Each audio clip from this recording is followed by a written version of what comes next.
Hello, and welcome to the C4L portal orientation webinar that has been recorded. My name is Whitley Sheffield, and I will be walking you through the Connect for Learning portal. An easy way to remember to get to the C4L portal is to go to the connectforlearning.com website and scroll to the bottom of the page.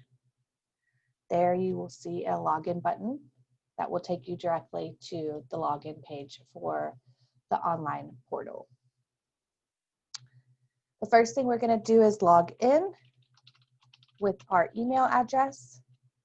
An initial setup, all passwords are teacher, lowercase. This is case sensitive, so make sure that it is lowercase. And we can log in. On initial login, you will see your name, your school, your classroom, your email. Of course, this is my email, so please make note of that. If you need anything, feel free to reach out. And then below, again, is your classroom. You can get to your classroom by clicking here or here, whichever. So now we'll open up our classroom. If you happen to have two half days, you will see them here. One will say AM and one will say PM. And now we are in the portal on your classroom homepage. The first thing you're going to want to do on the online portal is go into the Edit tab and make sure that all of the information is correct. You'll see the length of your school day, the first day of class. This is recommended to actually put the first day that you will be using the Connect for Learning curriculum, as this is what's going to set your lesson plans. Your days of the week, if you're just a Monday through Thursday or a Monday through Friday, you can update that here and you'll just hit save. So now that you've edited your classroom to make sure that it's up to date, you can add your students. You can add your students in two ways. You can just add them simply by typing in their names. Oops.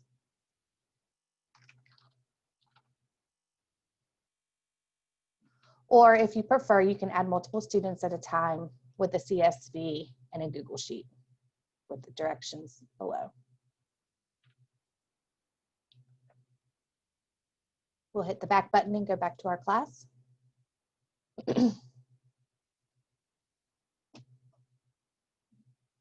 And keep scrolling down. There is a place on your class homepage that you can add images. You'll just upload them from your file, you can title them, and then you can choose the student in which the photo features. On your class homepage, you can also add non-contact days. This is important because this is what's going to move your lesson plan over those days. So if you already know that you're going to be on fall break, you can go ahead and enter that day. If this gets canceled, all you have to do is hit delete and it will go away. And it will move back your lesson plans over the 12th.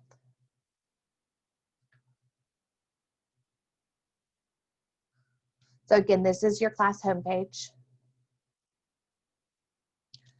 To update children information, you would obviously go ahead and update all your students, add them in. You can hit edit here.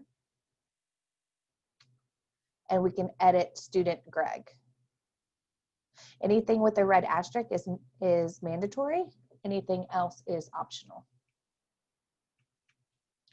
If you are going to be uploading photos onto the portal, then we ask that you do upload some sort of photo agreement.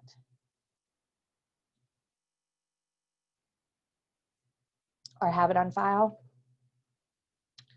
This authorized access emails is where you're going to put in the email for the guardian or parent that the child will be playing the games with at home if you choose to do that. Once an email has been entered into this box and you hit save, an email will generate to them for login instructions. Below that is your computer game passwords. This is auto-generated when you add a student to your classroom. If you need to update their password, you can do so here. More on that to come. So we'll hit save.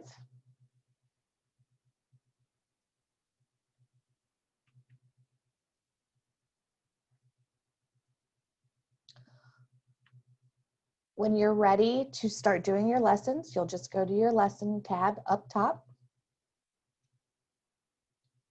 And you can see here how the lessons are generated. All of the lessons are exact copies of that are in the unit guides. So you can just go through them like you would your unit manuals.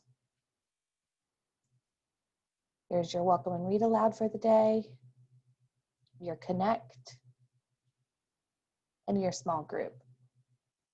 Now, if you'll remember from training or knowing the curriculum, you'll remember that in your small group time is when your formative assessments are done. Within the portal, it's going to link you to these checkpoints for the formative assessment here and take you to the assessment. To assess a child, you'll just caret down. The child will appear and you can do your assessment. These are auto-populated for the date, and they also auto-save. When you're done with your assessment, you'll just keep going to your fast focus, and then you're on to your next day.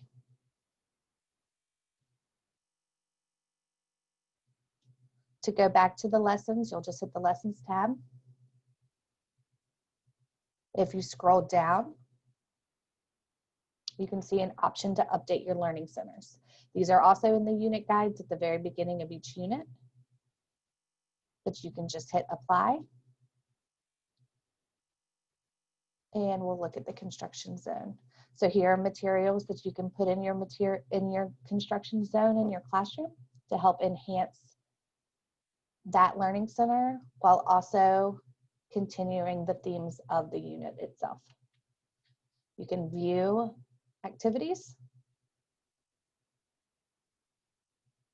and it'll give you ideas on materials to add.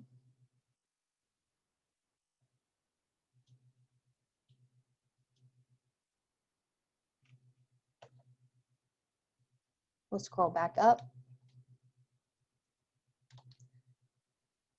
And we can look through the assessments. You can get to the assessments again through the lesson in your small group time, or you can jump directly to all of the assessments with the assessment tab here.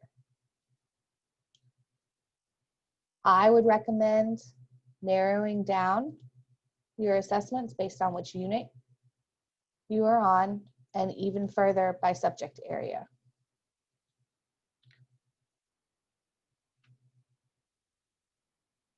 This is a class level viewing of your assessments. So you can see which children have not been assessed, who have been assessed but needed help, and who have been assessed independently.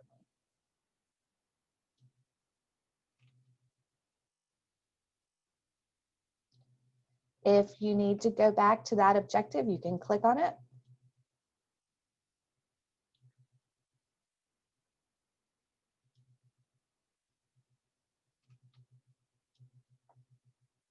And again, toggle down and do your assessment.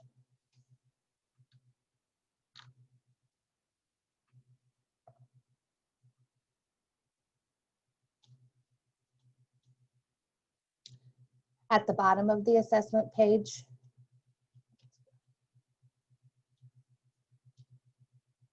your children will also populate, so if you need to jump to them quickly, you can.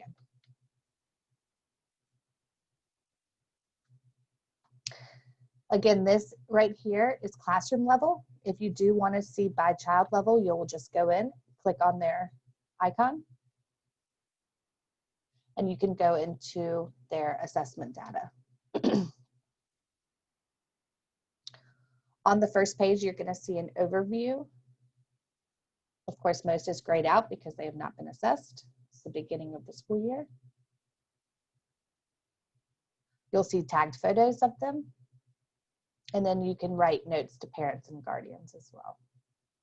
These are not sent as alerts, so please don't use them as a form of immediate communication. But if you did want to write a note, then that's a good place to do so. If you want to look at specific domains for that child, you can do so here. The first thing you're going to see are your content areas. These are your larger ideas throughout the curriculum. And then below, you'll see the math content areas with the assessment tied to them.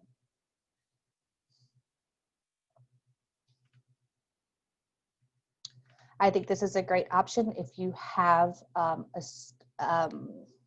teaching aid. You can filter out with much help and see how that child is doing and maybe pull them out and work on the assessments that they did with much help. Most, of course, are showing up as not assessed because this is a new school year. And you can go through the science, again, new content areas, and the social emotional as well.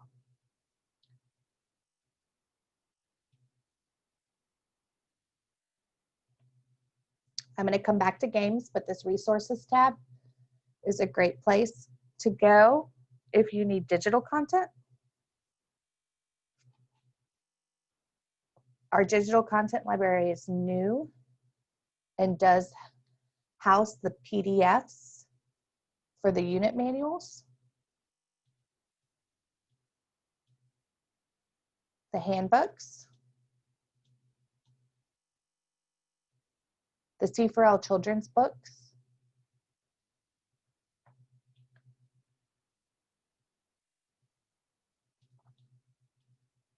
the large visuals, and the posters. These are not printable, but they are viewable. So for distant learning or a hybrid class, if you are doing a Zoom and you wanted to read to the children, this is a great place to pull up these books.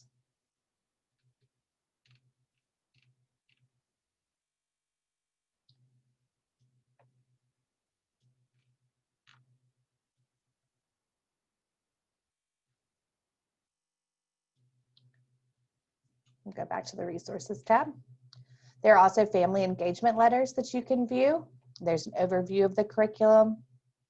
There is an introduction to each unit and also the online portal as well. These are PDFs that you can print off and send home. And this one specifically has instructions on how to access the portal for the parent or guardian.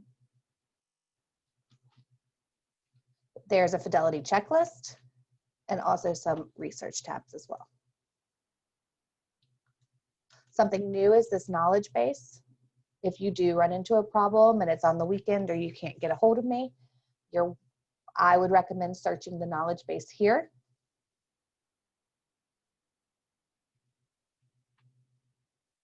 And looking for your troubleshoot answer.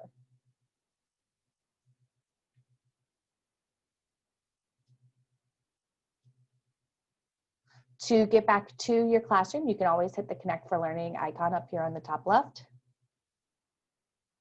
and it'll get you back to your classroom. To log into the Game Center, we're going to need to pick up this Game Center password. 153 is for Greg. This is also something that you're going to want to send home because they are going to need their child's password to enter the games when they're playing at home. You can do so as well by printing out the sheet cutting out each child's symbols, putting them on a note card, sending them home, putting them on a ring, putting them beside the computer in your classroom, whichever works for you. The numbers are associated with symbols, and I'll show you what that looks like. So Greg's password is 153. We're going to go into the games. We are going to log in.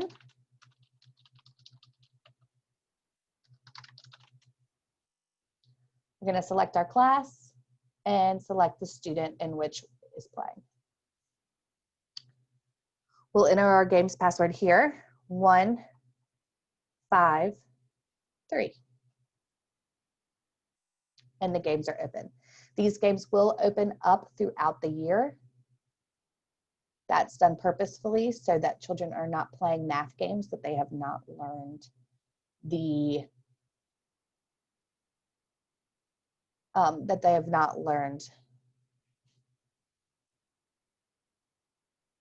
how to do yet.